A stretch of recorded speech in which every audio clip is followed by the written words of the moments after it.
सबरी की चल रही है। हाँ, सबरी अस जबरी भई। भगवान के चरणों में प्रेम करके ऐसी महान संत हो गई कि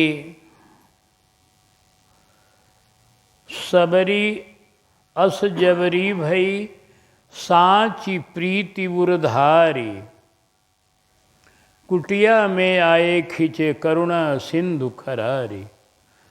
करुणा सिंधु खरारी भक्त पर बस प्रभु ऐसे।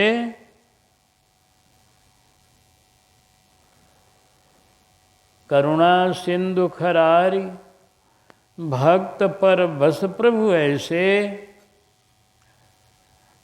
कि साध्वी सती सदगृहिणी के बस सतपति जैसे। भय अनेक एक से एक, भय विपिन में एक से एक तपस्वी ज्ञानी। योगी जति विरागी त्यागी द्विजाभिमानी।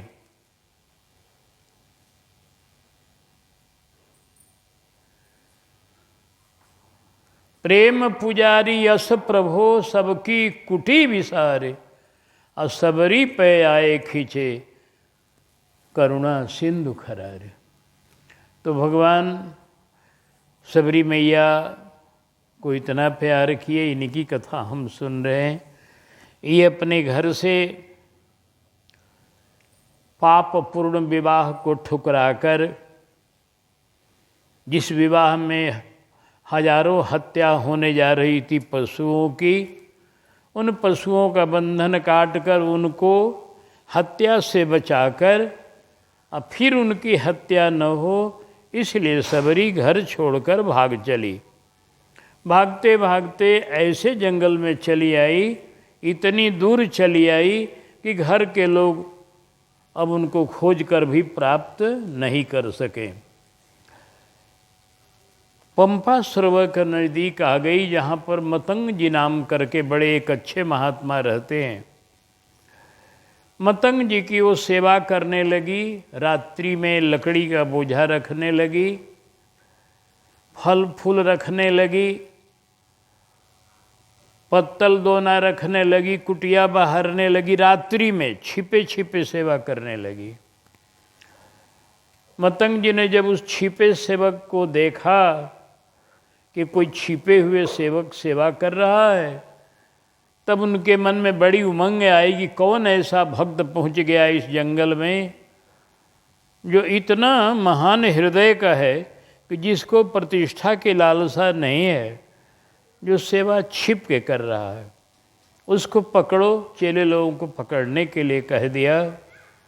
चेले लोगों ने रात्रि में पहरा दिया। कल जैसा आपने सुना, सबरी मैया बोझा जे वहीं रखी लकड़ी का रात्रि में और बहारने लगी। चेले लोग उनको थोड़ा डांट दिए, डपट दिए, खड़ी रहो। मतंग जी सुन कर के इन लोगों की आवाज़ निकल आए। बोले, चेलों से तुम लोग इसको डांटो मत, हम बात करेंगे इससे। फिर मतंग जी ने परिचय पूछा। बिटिया, अपना परिचय दो, तुम हो कौन और ये सेवा क्यों कर रही हो? सबरी मैया ने अपना परिचय दिया कि मैं सबर की बेटी हूँ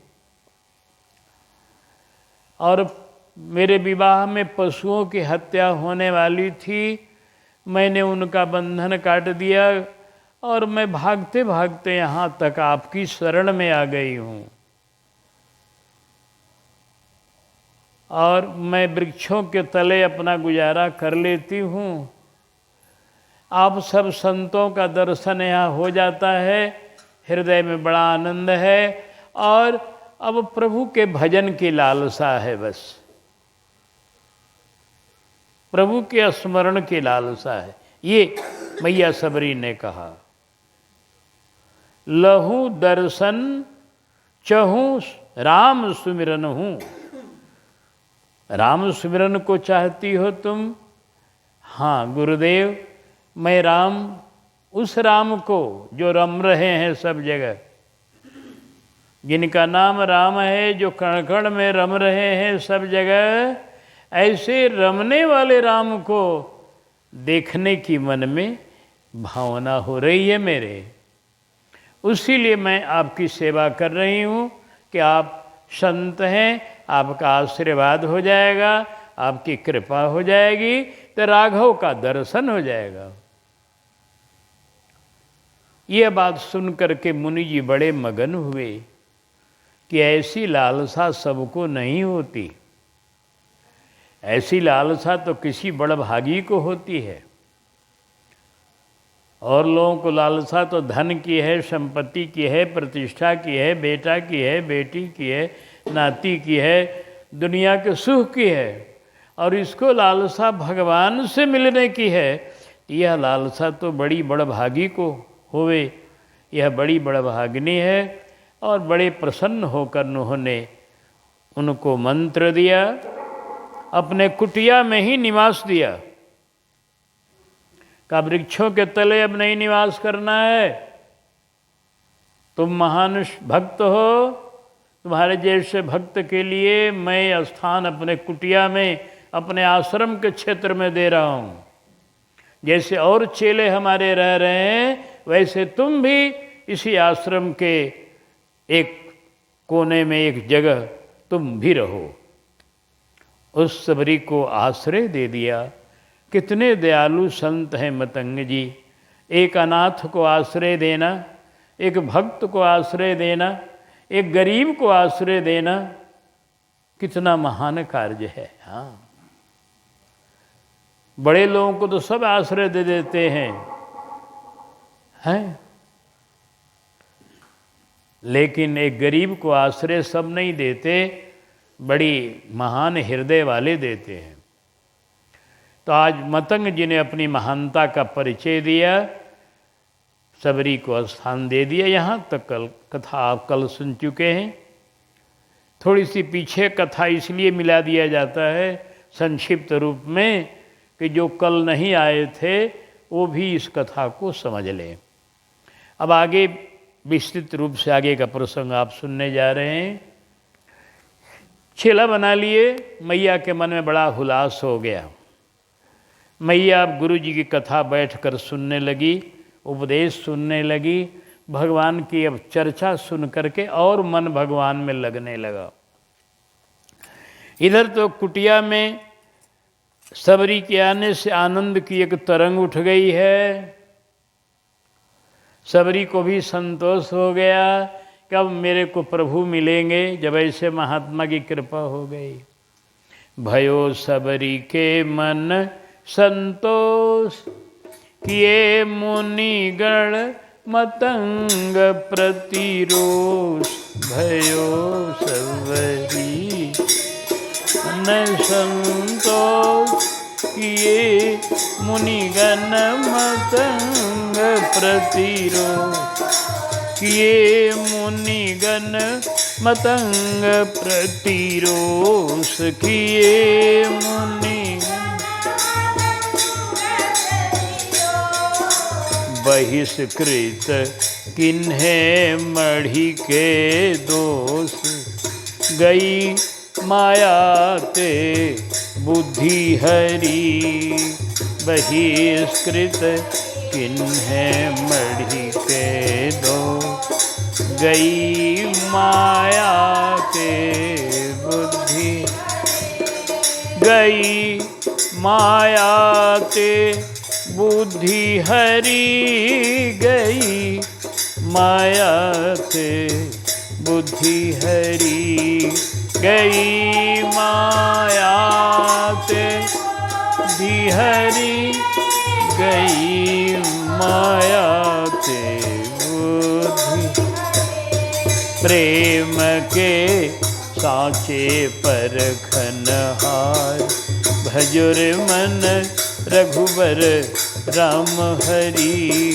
प्रेम के साँचे परखन।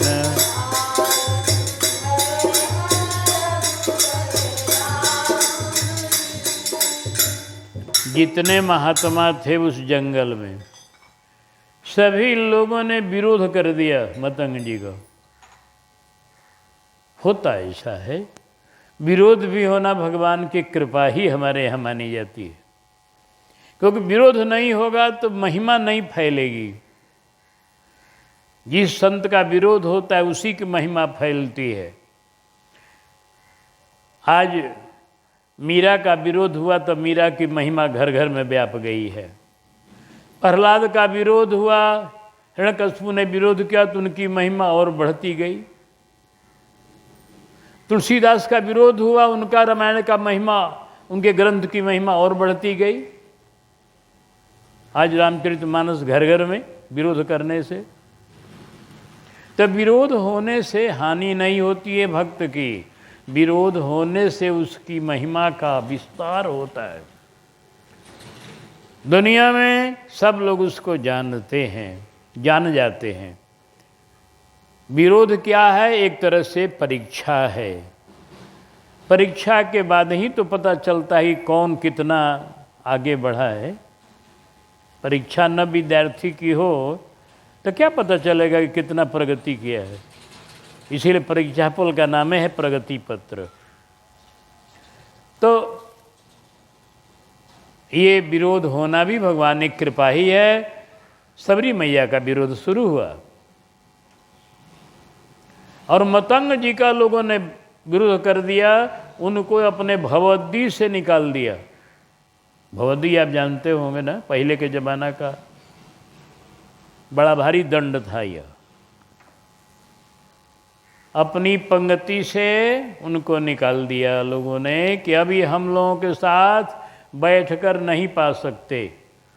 इन्होंने एक अछूत को अपने कुटिया में निवास दिया है, चेला बनाया है। बताइए, इनको चेला की इतनी गरीबी थी, चेला की इतनी लालसा थी कि एक भिलनी को चेला बनाए। देखो मैंने इनका उनके ऊपर इनको दया लगी, दया किए, ऐसा नहीं कोई कह रहा है कि निंदा करने वाले की बुद्धि उल्टी होती है, वो दूसरे ढंग से बोलेगा, गुण को भी अवगुण रूप में बोलेगा। तो सब लोग कहने लगे कि मतंग जी ने बड़ा भारी अनाचार किया है, हम लोग इनके संग अब ये एक भिलनी को चेला बनाए हैं, मंत्र दिए हैं।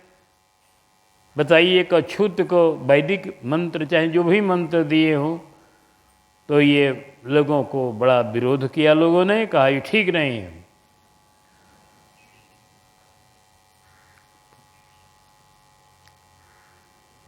मतंग जी ने मंत्र दिया है अपनी परंपरा का,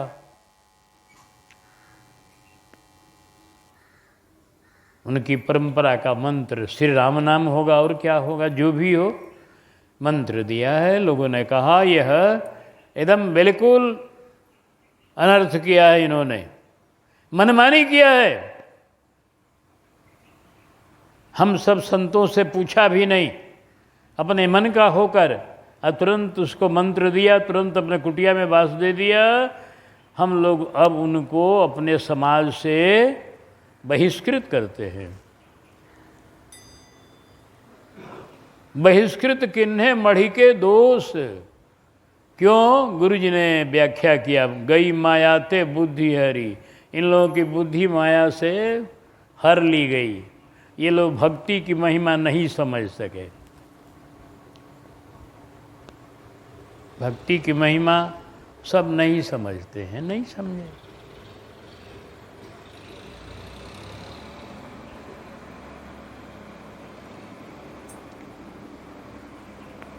तो अरे जिन ग्रंथों में जाति पात का चर्चा है, महिमा है, उसी ग्रंथ में भक्ति की महिमा भी तो लिखी हुई है कि भक्ति करने वाला कोई हो वो महान होता है।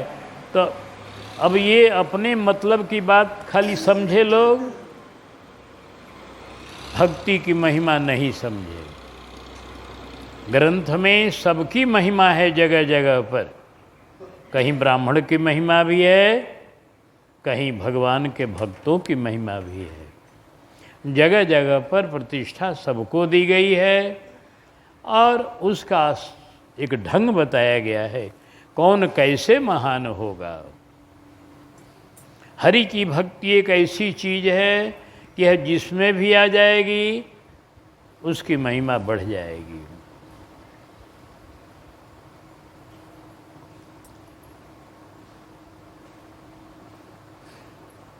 शंकर जी हनुमान जी के रूप में बंदर रूप में है, तो क्या इनकी घर घर में पूजा नहीं होती है? होती है।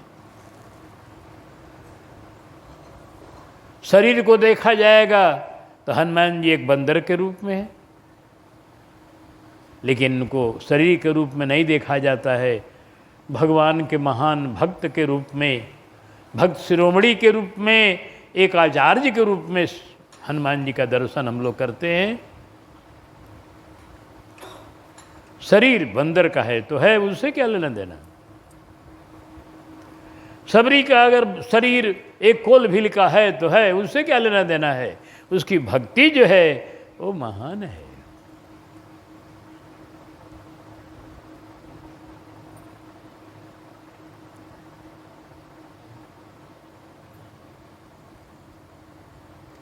तो ये नहीं समझ पाए भक्ति की महिमा लोग। भक्ति की महिमा भागवत में लिखी हुई है, सकल भुवन मध्य निर्धनास्ते धन्या निवसति हृदि जेषाम श्रीहरिर्भक्ति रेखा निवसति।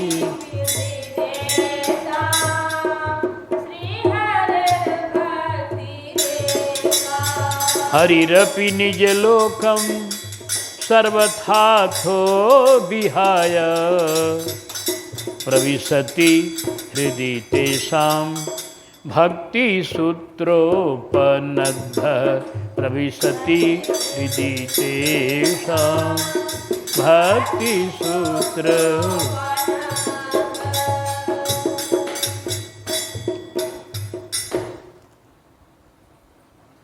कहते हैं नारद जी का ये वचन है कि सारे भुवन के बीच में वह निर्धन भी धन्य है जिसके हृदय में भगवान की भक्ति का निवास है। क्यों कि सारे संसार के अखंड अखिल ब्रह्मांड के जो मालिक हैं वो इसके हृदय में प्रवेश करते हैं भक्ति के चलते।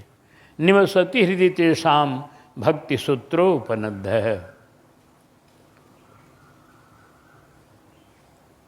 हाँ, नारद जी ने भक्ति मनाने से कहा है, देवी दुखी मत करो चित्त को, तुम हरि प्रिया सदा की हो, होता धन्य वही जग में जिस पर तेरी दृष्टि कृपा की हो।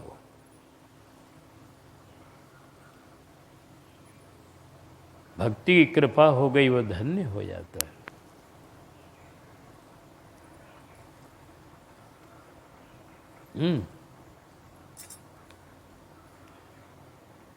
व्यास जी ने एक दोहा कहा है, व्यास जी जो हरिराम व्यास जी इस कलयुग में अवतार लिए। इस कलयुग के एक भक्त हैं हरिराम व्यास जी, ओरछा नरेश के दरबारी कवि थे, पंडित थे, महान उद्भट विद्वान थे। बड़े बड़े पंडित लोग इनके सामने टिकते नहीं थे, सबको हरा देते थे, इतने बड़े विद्वान। और वो साधु बन गए, वृंदावन में जाकर के साधु बन गए, अब बड़े उच्च कोटि के महात्मा बन गए। अब लौटे नहीं वृंदावन जाकर। राजा घबरा गए कि उनके बिना राज्य हमारा सूना हो जाएगा, क्योंकि विद्वान से शोभा है राज्य की शोभा साधु से है, विद्वान से है। हाँ,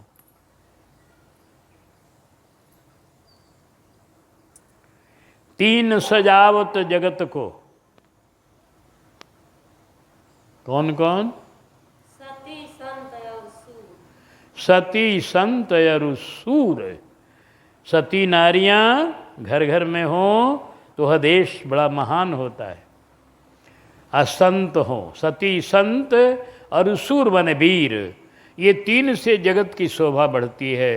तीन सजावत जगत को, सती संत और सूर, सूर और 3 लजावत जगत को कायर कुलटा कूर। और जो 3 ये हैं कायर लोग हैं जो वीर नहीं हैं, जो कुलटा नारियां हैं जो सती नहीं हैं, और जो क्रूर हैं जो संत नहीं हैं, ये दुनिया को लज्जित करते हैं, शोभा को बिगाड़ते हैं। ये 3 सजावत 3 लजावत। तो राजा ने सोचा कि हमारे यहाँ से चले जाएंगे, चले गए। तो इनको बुलाने के लिए बहुत प्रयास किया राजा ने वृंदावन से हरिराम व्यास जी को। और जब प्रयास किया तो इनके गुतिया दयाद गए इनको बुलाने के लिए। जब गुतिया दयाद गए बुलाने के लिए तब ये सोचे कि इन लोगों से जान कैसे बचेगा। ये लोग तो दबाव देंगे और सबको जवाब देना, सबका निरादर करना, ये बड़ा कठिन है। सब पंडित हैं, विद्वान हैं, आए हुए हैं सब। तो एक उपाय किया। एक भंगिन कहीं के भोज में से आ रही थी, साधुओं का भोज कहीं हुआ था, भंडारा, वहीं से भंगिन आ रही थी। और भंगिन के सिर पर प्रसाद का टोकरी था, उसमें प्रसाद रखी हुई थी, सब जो महात्मा लोग छोड़ दिए थे कुछ शीत प्रसाद, उसमें ले करके वो भंगिन आ रही थी। पूछा व्यास जी ने, देवी तेरे इस टोकरी में क्या है? बोली बाबा संतों का शीत प्रसाद है। प्रसाद है संतों का? अरे देवी हमको भी इसमें से एक कण दे दो। उसने कहा बाबा मैं भंगिन हूँ और आप ब्राह्मण देवता हैं, तो मेरी भंगिन का छुआ हुआ अगर आप प्रसाद लेंगे तो मैं दे दूंगी, लेकिन ये समाज क्या कहेगा? अब वहीं लोग गुतिया दियाद लोग खड़े थे। ये बोले उसकी मुझे कोई चिंता नहीं, साधु का प्रसाद है, संत का एक तो भगवान का भोग लगा हुआ प्रसाद है, दूसरे साधुओं के मुख का जूठन है, ये वृंदावन धाम का प्रसाद है, दो मुझको एक टुकड़ा दे दो, ज़्यादा नहीं लूँगा मैं, एक टुकड़ा लूँगा। तो एक उसने बरी निकाल करके मैंने एक छोटा सा कोई दे दिया, ले उसको चट से ये पा गए। सब गुतियादार ने कहा एकदम खत्म हो गए, खत्म हो गए, खत्म, भागो भागो यहाँ से, इनको नहीं ले जाना है, अब इनको नहीं ले जाना है अब गाँव, वो हमने को अपने देश में, ये वृंदावन आके खत्म हो गए। भंगिन का छुआ पा रहे। राम राम राम। ब्राह्मण हो के विद्वान हो के उद्भट विद्वान हो, प्रसाद की महिमा ये लोग नहीं जाने, न साधु की महिमा जाने। और तो इतने खुश हुए व्यास जी बोले धन्य हो भगवान का प्रसाद, कि जो माया हमको छोड़ नहीं रही थी, सब तंग कर रहे थे, कब चलना है, अब बिना कहे सब भाग गए। अब ये प्रसाद पाने का महत्व। उन्होंने एक दोहा कहा, व्यास कुलीनन कोटि मिली, व्यास कुलीनन कोटि मिली, पंडित लाख 25, सपच भक्त की पान ही, तुले न तिनके शीस। अगर भक्त है वाल्मीकि जी की तरह तब, सबरी की तरह भक्त है तब, और दुनिया के स्वपच की बात नहीं कही जा रही है। भक्ति जहाँ है सही सही और ऊंच कोट की, उसकी महिमा बताई जा रही है, ये भी समझना है। ये नहीं कोई कहे स्वपच कह रहे हम महान हो गए, व्यास जी तू महान कैसे हो जाएगा? शराब पीता है और मांस मछली खाता है और तू कहता है महान हो गए। जब सबरी की तरह डूब जाओ भगवान के प्रेम में, सबरी की तरह त्याग करो, जिसने अपने विवाह का त्याग किया, संसार के सुख का त्याग किया, जीवों पर दया की ऐसी महान बन जाओ तो चाहे तुम स्वपच होता है कोई महान, पहले महान बनो तब ना। महान बनना, सबरी बनना होगा तब कोई वैसा हो सकता है कि उसके लिए मतंग जैसे महात्मा कुछ विचार न करे। वाल्मीकि स्वपच बनना होगा। स्वपच बनोगे तो जो एकदम भगवान के भजन में लीन थे, जिनके खाने से युधिष्ठिर का यज्ञ सफल हुआ, शंख बजा। लेकिन कब? जब वैसे महान जिनको स्वाद से भी कोई मतलब नहीं था, जो द्रौपदी के सब बनाए हुए भंडारे को, प्रसाद को एक में मिला दिए। पूछा गया क्यों मिलाए, तो बोले प्रभु का प्रसाद हो गया तो सब एक बराबर हो गया मेरे लिए। अब वह नमकीन और मिठाई नहीं रह गया, वो सब एक हो गया, मैंने एक में मिला दिया। इतना महान जो नमकीन को और मिठाई को सबको एक बराबर समझने वाले की दृष्टि सामान्य नहीं है।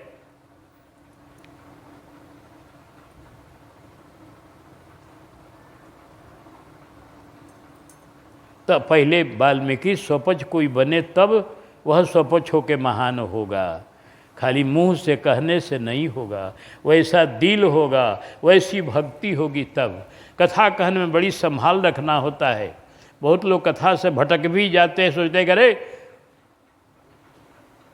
आप छोटे हैं, आप स्वपच है, चाहे आप अछूत है, आप में जब भक्ति सही आएगी सबरी की तरह तब आप महान हो जाएंगे। लेकिन सही आएगी तब, जब सच्चे भक्त बनेंगे तब। बनावटी यहाँ नहीं चले भगवान के दरबार में। सबरी सच्चा भक्त है, सबरी मैया की भक्ति सही है, महान त्यागी हैं, जो रातों रात अपने घर को छोड़कर और जंगल के सुनसान में भागती हुई चली आई है। वो सामान्य नारी है।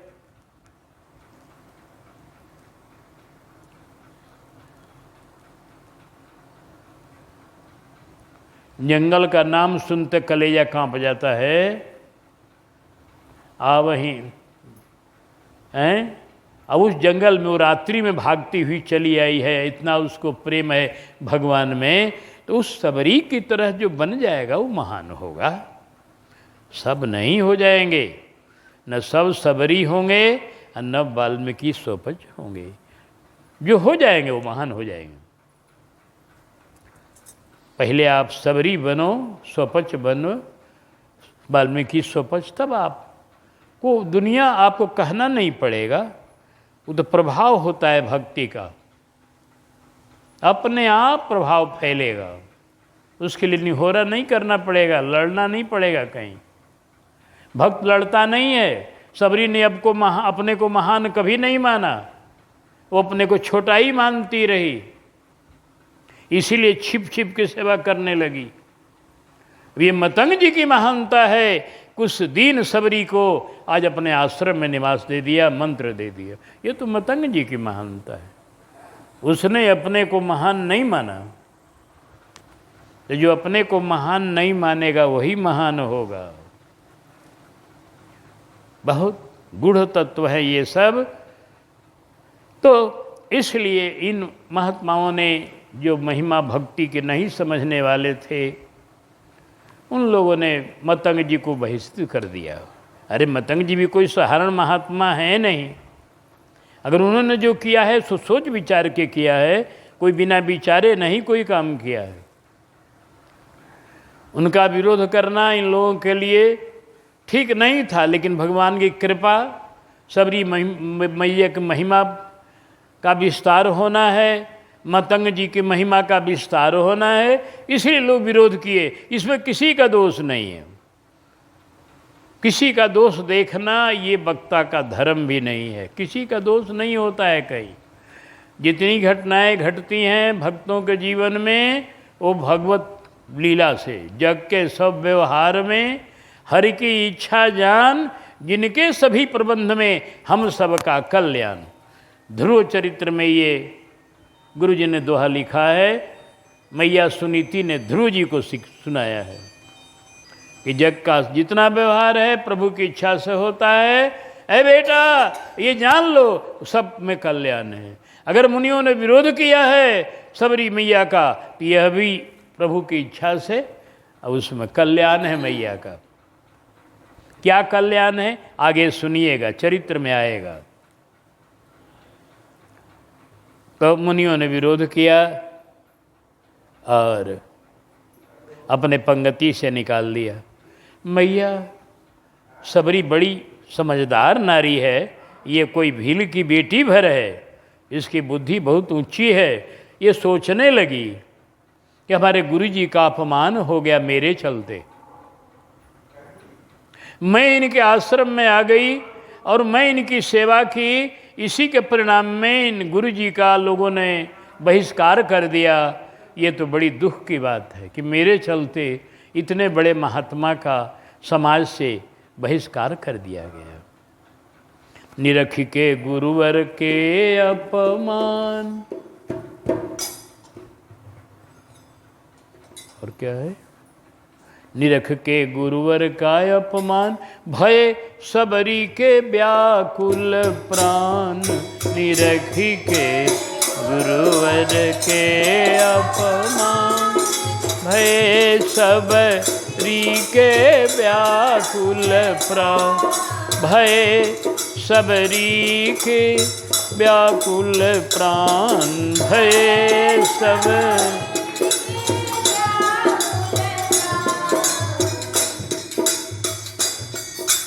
और दिए आश्वासन गुरु भगवान, करो मत चिंता असगहरी। दिए आश्वासन गुरु भगवान, करो मत चिंता असगहरी। करो मत चिंता असगहरी, करो मत चिंता असगहरी। करो मत चिंता असगहरी, करो मत चिंता असगहरी। प्रेम के साचे परखनहार, भजो रे मन रघुबर राम हरि। प्रेम के साचे परखनहार, जो रे मन रघुबर राम। बेचारी के बड़े व्याकुल प्राण हो गए कि हमारे गुरुजी का अपमान हुआ मेरे चलते। लगी रोने, रोते रोते गुरुजी के पास बैठी और गुरुजी से कहा, गुरुदेव मेरे चलते आपको लोगों ने अपने पंगति से निकाल दिया, ये बड़े दुख की बात मेरे लिए हो रही है। अगर मेरे को आश्रम में रखने से अगर ऐसा लोग कर रहे हैं तो मैं वृक्षों के नीचे अभी भी गुजारा कर लूँगी। आपका अपमान मुझसे सहन नहीं होता है। गुरुजी बोले, बेटी तुम मेरी पुत्री हो, अब मेरी शिष्या हो गई हो, मेरी बेटी बन गई हो, अब तुम कोई चिंता मत करो। अब हाँ, चिंता करने की कोई ज़रूरत नहीं। दुनिया रूठे तो रूठे, जगत रूठे तो क्या परवाह। अगर है सही हमारी राह, जगत रूठे तो क्या परवाह।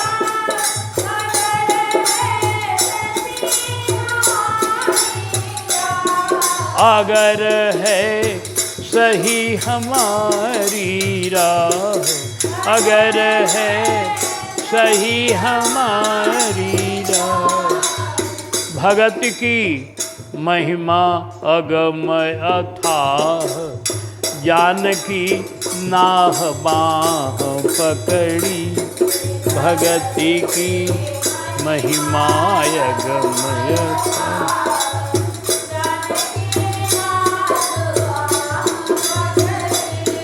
जानकी नाह नाह पकड़ी जानकी, नाह बाह पकड़ी जानकी।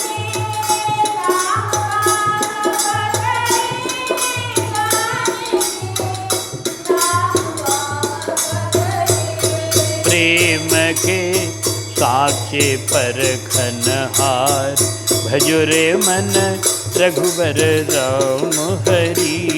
प्रेम के साचे परखनहार, जो रे मन रघुबर राम हरि। कहा बेटी, दुनिया रूठ जाए इससे क्या घबराना है, अपने राह पर ठीक रहना चाहिए। अपना राह ठीक रहना चाहिए, शास्त्र सम्मत, इस पर ख्याल रखना है। जगत तो ऐसा बना हुआ है कि कभी रूठेगा कभी खुश होगा। जगत दोनों काम करता है, कभी निंदा करता है, कभी बड़ाई करता है, कभी मान करता है, कभी अपमान करता है। ये दुनिया का तो दुरंगी रीत है। हाँ, दुनिया की है चाल दुरंगी।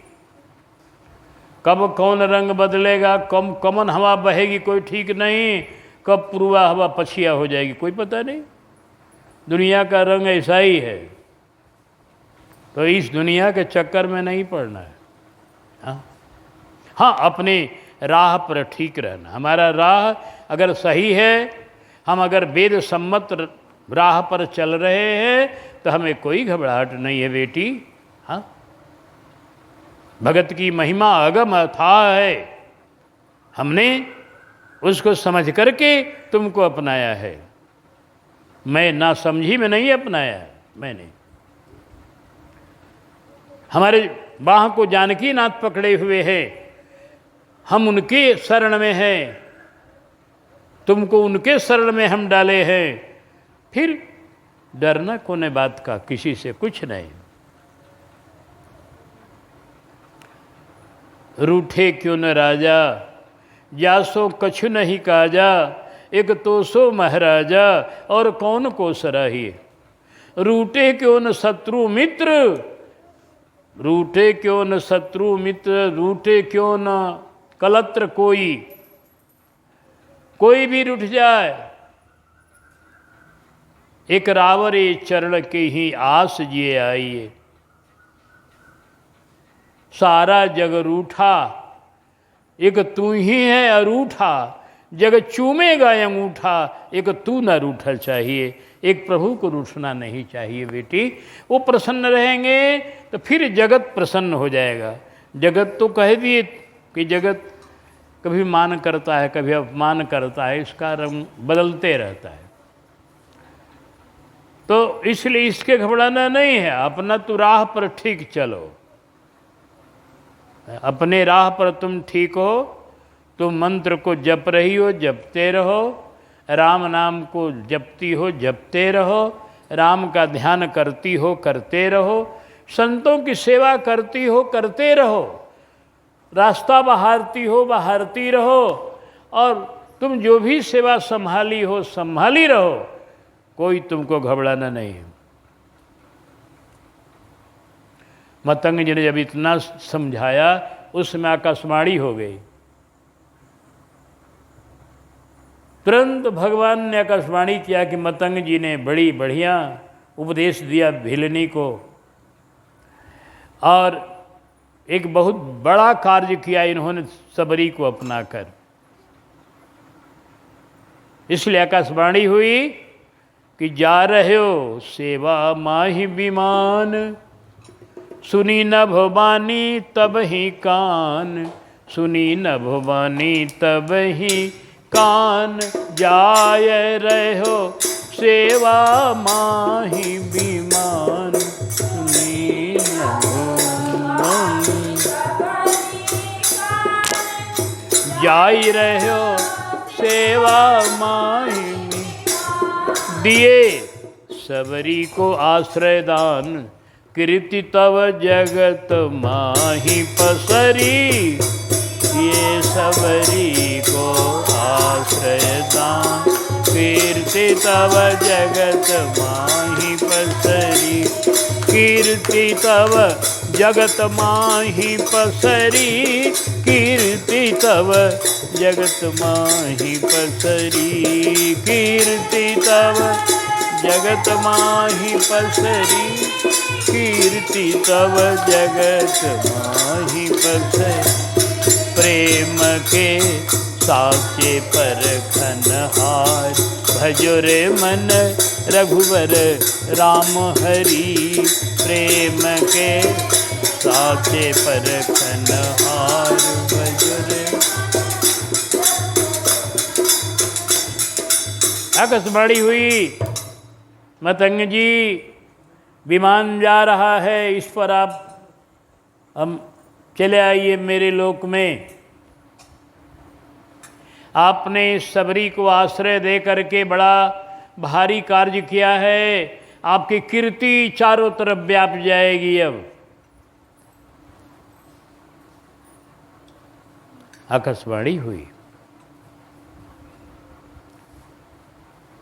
और विमान उतर गया नीचे। गुरु जी विमान पर चढ़ने के लिए तैयार हुए, सबरी मैया रोने लगी, गुरुदेव मैं आपके बिना कैसे रहूंगी?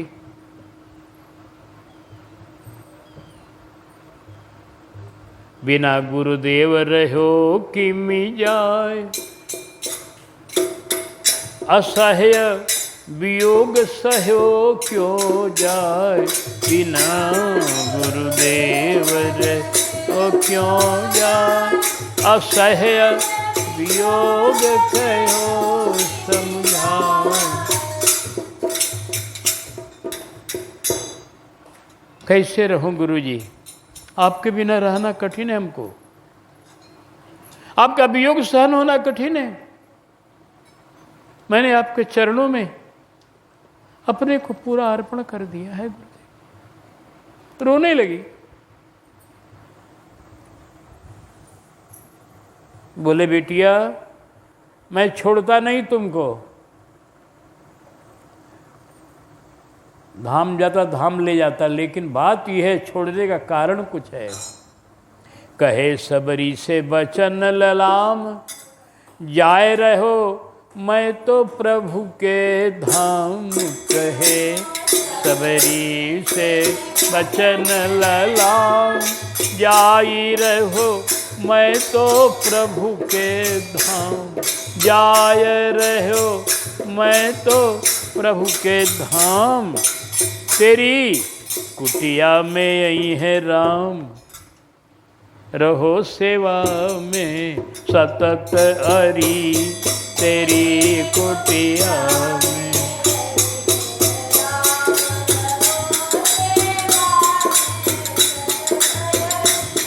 रहो सेवा में सतत हरि, रहो सेवा में सतत हरि, रहो सेवा में सतत हरि।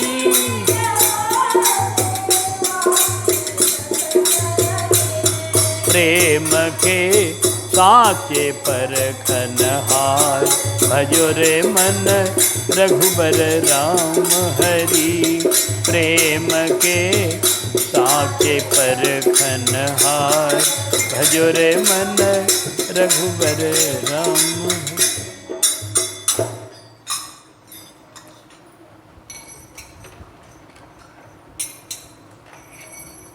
कहा पुत्री मैं तो प्रभु के धाम जा रहा हूँ, प्रभु की आज्ञा हो चुकी है, प्रभु की आज्ञा को कोई भी उल्लंघन नहीं कर सकता, मैं भी नहीं कर सकता। उनकी आज्ञा हो गई धाम चले आइए, तो मुझे अब जाना है, लेकिन तुमको मैं छोड़ रहा हूँ किस लिए कि यहाँ पर मैं जान रहा हूँ, मुझे पता है भविष्य का कि ब्रह्म का अवतार होने वाला है राम के रूप में श्री अवध में, और अवतार लेकर बड़ी लीला करेंगे। लीला करने के लिए जंगल आएंगे, और जंगल में एक दिन तेरी कुटिया पर भी आएंगे वो, ये मैं देख रहा हूँ। तो बताओ कुटिया पर कोई नहीं रहेगा, तुम भी नहीं रहोगी और हम भी नहीं रहेंगे, अब प्रभु ऐसे ही चले जाएंगे, ये ठीक नहीं। प्रभु के सत्कार के लिए तुम रहो। प्रभु आएंगे, उनका तुम सत्कार करना, सम्मान करना, ये तेरा बड़ा सौभाग्य होगा। तुम्हारे सौभाग्य के लिए तुमको छोड़ रहा हूं बिटिया, तुमको मैं छोड़ता नहीं। तेरी कुटिया में यही है राम, रहो सेवा में सतत अड़ी हरि। बिन गुरुदेव रहो क्यों ऐसे कह, बिन गुरुदेव रहो क्यों जाय, असह्य वियोग सहो किमि जाय, विकल मन को बहु विधि समझाए। मैया ने अपने मन को समझाया। करे मन, गुरु की आज्ञा ही सबसे बड़ी वस्तु है। गुरुदेव की आज्ञा हो गई कि तुम यहाँ रहो, मेरे बदले में प्रभु का सम्मान करना, तो गुरुदेव की आज्ञा पालन करना ही गुरु जी में प्रेम है। गुरु जी चले जाए तो हम भी चले जाएं, ये कोई ज़रूरी नहीं है। एक बार वृंदावन की बात है, कोई इस कथा को लिखा है अपने एक ग्रंथ में। वृंदावन के एक बड़े के भारी भागवत के पंडित हो गए, का क्या नाम था जो लिखे हैं, इतना मोटा ग्रंथ हो, भागवत दर्शन, उनका नाम थोड़ा हम भूल रहे हैं। बड़े अच्छे विद्वान, उन्होंने गोपी गीत पर लिखा है पूरा लेख। तो उन्होंने गोपी गीत में गोपी गीत का अर्थ करते हुए जगह लिखा है। गोपी गीत उनका ग्रंथ है छोटा सा। गोपी गीत जो गोपियों ने गीत गाया है 19 श्लोकों में जो उनका वर्णन है गोपी गीत का, उसकी व्याख्या किए हैं वो। जिस ग्रंथ में गोपी गीत की व्याख्या है उसी में ये कथा लिखते हैं। एक समय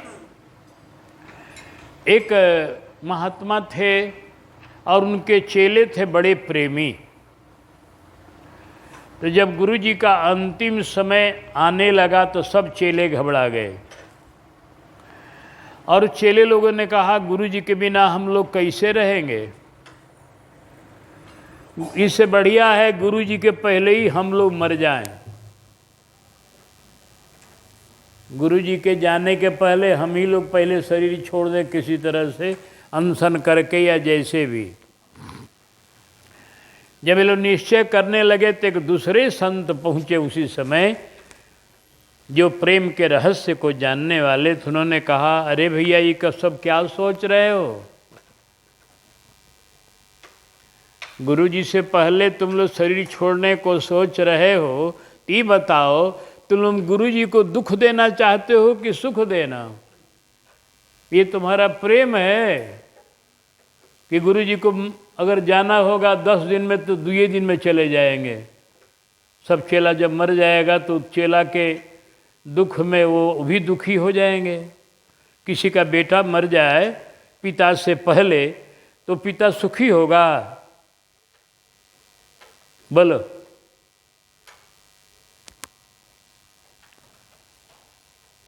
पिता के सामने पुत्र की मृत्यु हो जाए तो क्या हो, पिता सुखी होगा? नहीं होगा। उसी तरह से गुरुदेव पिता हैं और उनके सामने तुम लोग सब लोग शरीर छोड़ दोगे, सेवा छोड़ करके भाग जाओगे, तो ये बताओ कि तुम्हारा प्रेम हुआ कि गुरु जी को दुख देना हुआ है? और ये प्रेम नहीं हुआ, दुख देना हो गया। गुरु जी का प्रेम ये है कि गुरुदेव शरीर छोड़ दें, उनकी बढ़िया से अंत्येष्टि संस्कार करो और उनके बताए हुए राह पर चलो, उनके बताए हुए पंथ का विकास करो, तब गुरुदेव प्रसन्न रहेंगे। धाम में जाकर भी उनकी आत्मा प्रसन्न होगी। ये प्रेम है। तब लोग समझ गए, कहा गुरु जी को दुख देना चाहते हो मरकर, ये ठीक नहीं। गुरु की आज्ञा ही मुख्य चीज है।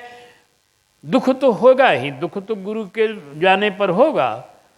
थोड़ा देर के लिए दुख होगा, रो लो, गा लो, बजा लो, जो कर लो, दुख तो होगा ही कुछ। उस दुख को सहन करो, मन को समझाओ, करे मन धीरज धारण करो, गुरुदेव की आज्ञा पालन करो, गुरुदेव के बताए पंथ का विकास करो, इनके पंथ पर चलो, जिससे गुरुदेव का चलाया हुआ पथ दुनिया में चारों तरफ प्रचारित हो जाए और सबका कल्याण हो। ये गुरु के प्रति प्रेम हुआ। सबरी मैया को वियोग बहुत भारी है, बेचारी को कोई दूसरा पूछने वाला नहीं था एक मतंग जी को छोड़कर। तो जी जो मतंग जी ने इनको अपनाया है, सबका विरोध करके भी, उस गुरु जी के प्रति तो प्रेम सहज रूप में हो जाएगा कि जो सबका अपमान सहकर भी मुझको चेला बनाए। तो सबरी मैया का बहुत अनुराग है गुरु जी के प्रति, बहुत। लेकिन गुरुदेव ने समझा दिया, बिटिया तुम यहाँ रहो, अभी तुम जाने की कहीं मत सोचो, तुम यहीं रहो, यहीं पर रहकर प्रतीक्षा करो कब प्रभु आ रहे हैं। तो बिन गुरुदेव रहो किमि जाय, असह्य वियोग सहो किमि जाय, बिना गुरुदेव रहो क्यों जाय, वियोग सहो किमि जाय।